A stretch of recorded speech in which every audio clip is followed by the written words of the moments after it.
Bem-vindos ao canal Sejam Santos, onde vamos explorar a vida e as obras dos santos mais inspiradores da história da Igreja Católica. Nós vamos compartilhar suas histórias, seus ensinamentos e seus exemplos de virtudes, esperando que possam nos inspirar a viver de acordo com os ensinamentos de Cristo. Então, se você quer aprender mais sobre esses santos e descobrir como suas vidas podem ser caminhos que nos levam a Jesus Cristo para nós hoje, inscreva-se no nosso canal e deixe o seu like. Inscreva-se hoje mesmo, divulgue nosso canal a seus amigos e comunidades e nos ajude o nosso canal para que possamos alcançar mais pessoas na divulgação a conhecer mais a vida dos santos. Onde a santidade é uma jornada diária. Faça parte dessa comunidade de busca pela santidade.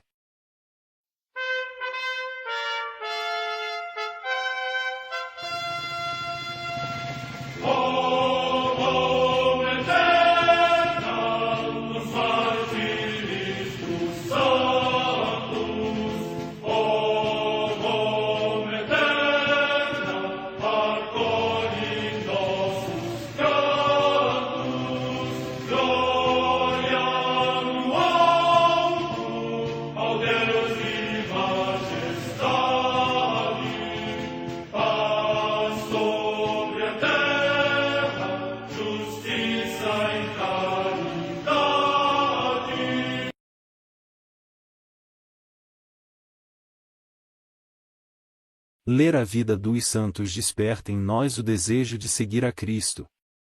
Através de suas vidas podemos aprender as virtudes, a sabedoria e o amor de Deus. Cada santo nos oferece um modelo de vida a ser imitado, como diz São Paulo na carta aos Hebreus, capítulo 12, versículo 1. Estamos rodeados por uma nuvem de testemunhas. A Igreja foi fundada por nosso Senhor Jesus Cristo não apenas como uma instituição, mas uma autêntica família. Os santos mártires, confessores, doutores, as virgens, os santos pastores e todos os demais santos são realmente nossos irmãos que nos precederam no caminho da fé e já estão no céu, para onde também iremos nós, pela graça de Deus. Portanto, sede santos, assim como vosso Pai Celeste é santo. Mateus capítulo 5, versículo 48. Hoje, dia 20 de março, a Santa Igreja celebra São João Nepomuceno. A Santa Madre Igreja celebra também nesse dia 20 de março os santos.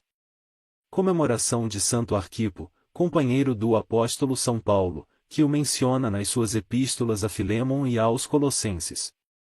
Data da morte incerta. Em Antioquia, na Síria, atualmente na Turquia, os santos Paulo, Cirilo e outro, mártires. Data da morte incerta.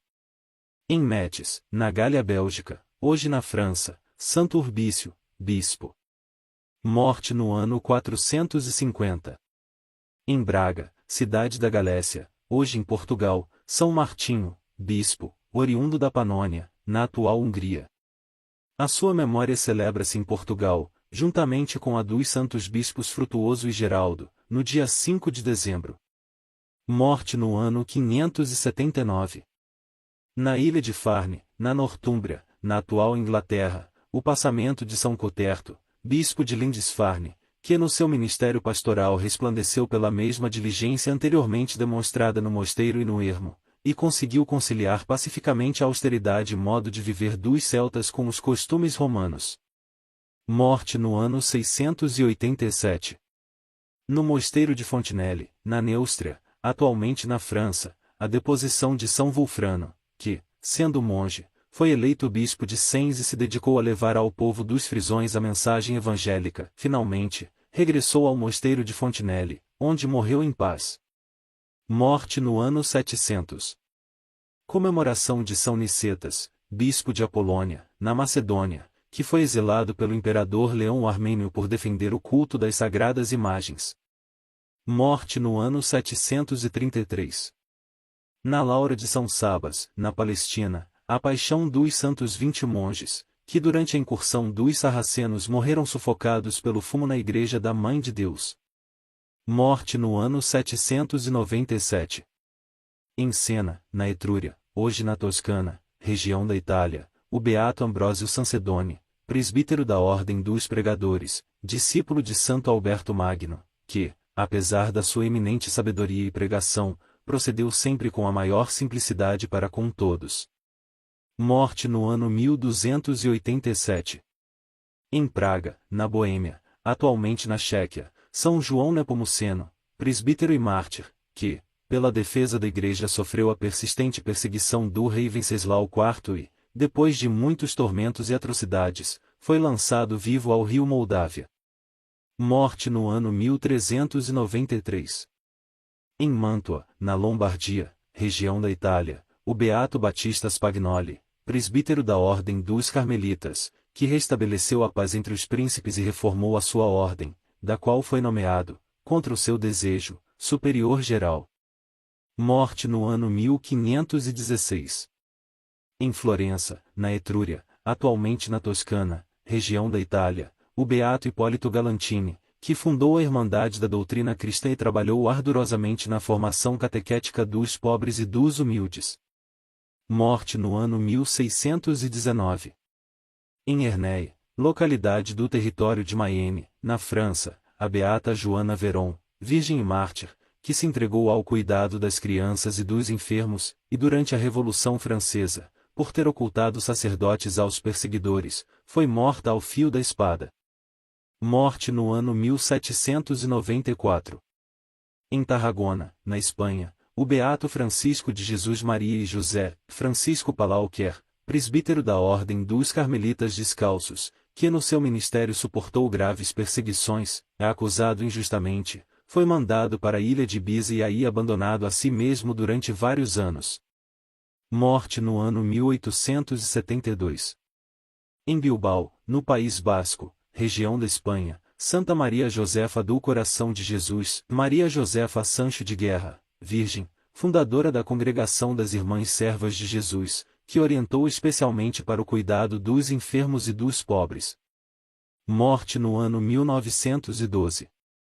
Em Lviv, na Ucrânia, São José Bielski, bispo, que se dedicou com ardente caridade à edificação dos costumes e à formação doutrinal do clero e do povo e, no tempo da guerra, socorreu por todos os meios os pobres e os necessitados.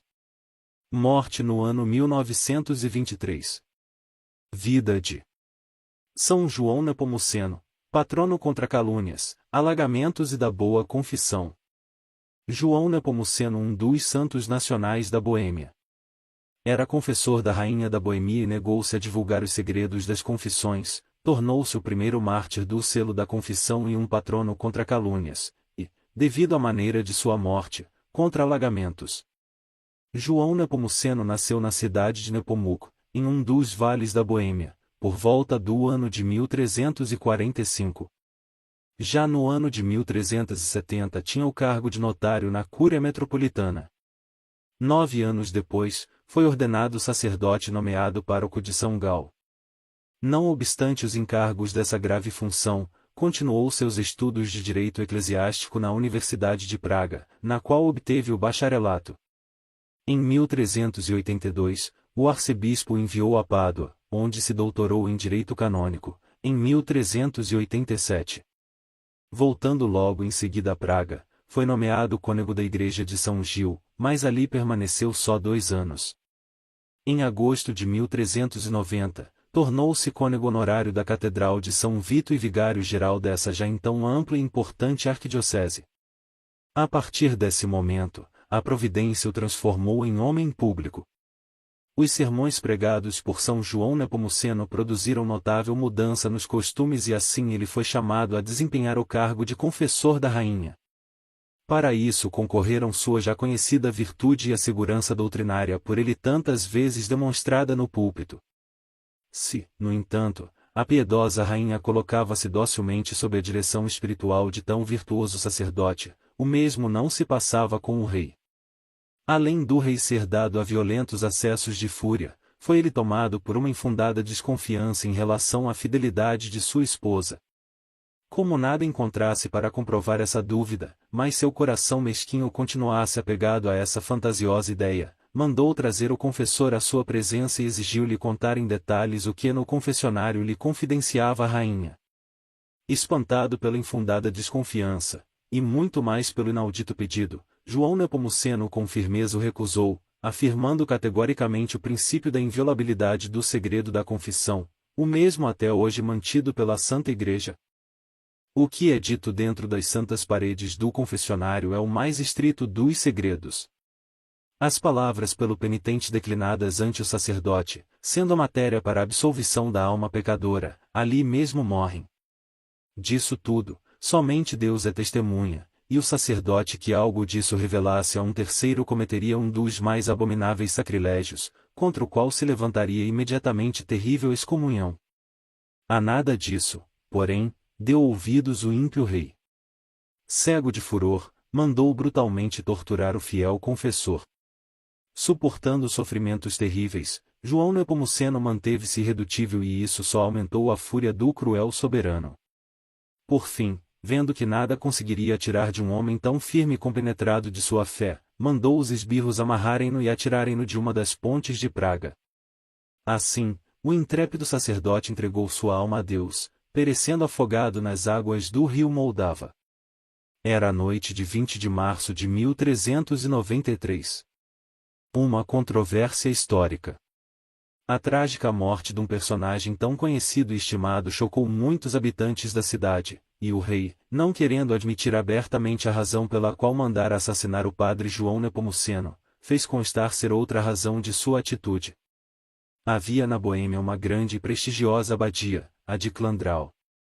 Aproveitando o lapso entre a morte do antigo abade e a eleição de um novo, o monarca tencionava suprimi-la, transformando em uma nova sede episcopal, a qual seria entregue a um membro de sua corte. O rei tentou pressionar o vigário-geral para apoiá-lo nessa ação. E como ele a isso se teria oposto violentamente, o rei declarou ser essa oposição suficiente para condená-lo à morte. Embora algumas crônicas oficiais do reino tenham transmitido essa versão, muitas outras referem o verdadeiro motivo. Após ser encontrado, o corpo de João Nepomuceno foi sepultado na própria catedral, onde logo passou a receber do povo as honras devidas a um mártir. Assim, tinha início um forte e saudável movimento de veneração ao sacerdote que morrera em defesa do segredo da confissão. Estes fatos inclusive foram narrados na carta de acusação ao rei, que o arcebispo João Genzenstein apresentou ao Papa Bento IX. Beatificação e canonização.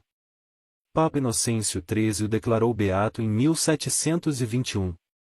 Posteriormente, cartas de imperadores, de bispos e de ordens religiosas, às quais se juntavam as das universidades de Viena, Praga e Bratislava, em coro pediam ao soberano pontífice a abertura do processo de canonização, e de fato, este foi iniciado em julho de 1722.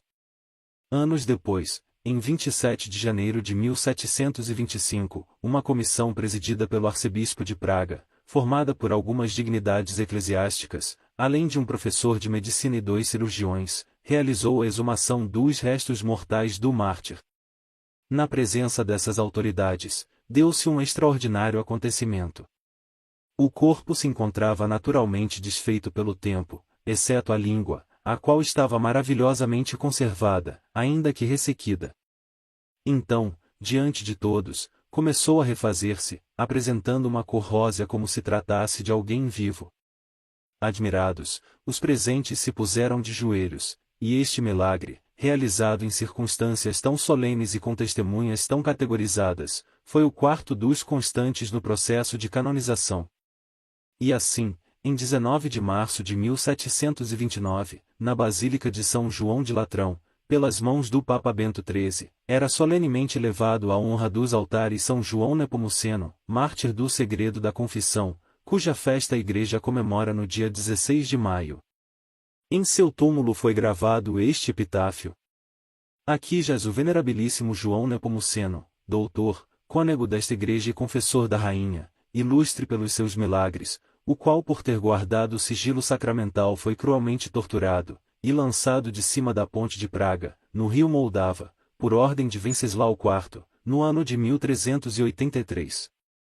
Sua imagem, em arte, é usada como símbolo da confissão e em muitas pontes na Europa é usada como proteção. Algumas tradições afirmam que morreu queimado, atado em uma roda e depois atirado de uma ponte no rio Moldau em 20 de março de 1393. Na noite de sua morte 7 estrelas ficaram rodando acima do local onde foi afogado. Na arte litúrgica da Igreja é mostrado como um agostiniano com uma ponte perto dele, ou com os dedos nos lábios significando silêncio, ou com 7 estrelas sobre sua cabeça, ou com um cadeado em seus lábios. Oremos. Ó glorioso e invicto mártir São João Nepomuceno, comunicai-nos uma centelha das virtudes preservadas e da viva fé, que na coragem enfrentastes as iníquas pretensões humanas e soubestes reservar na humildade e no silêncio o segredo da confissão. Concedei-nos por seu exemplo e intercessão a graça do bom uso de nossa língua e sejamos pelos méritos divinos, enumerados entre os eleitos. Amém.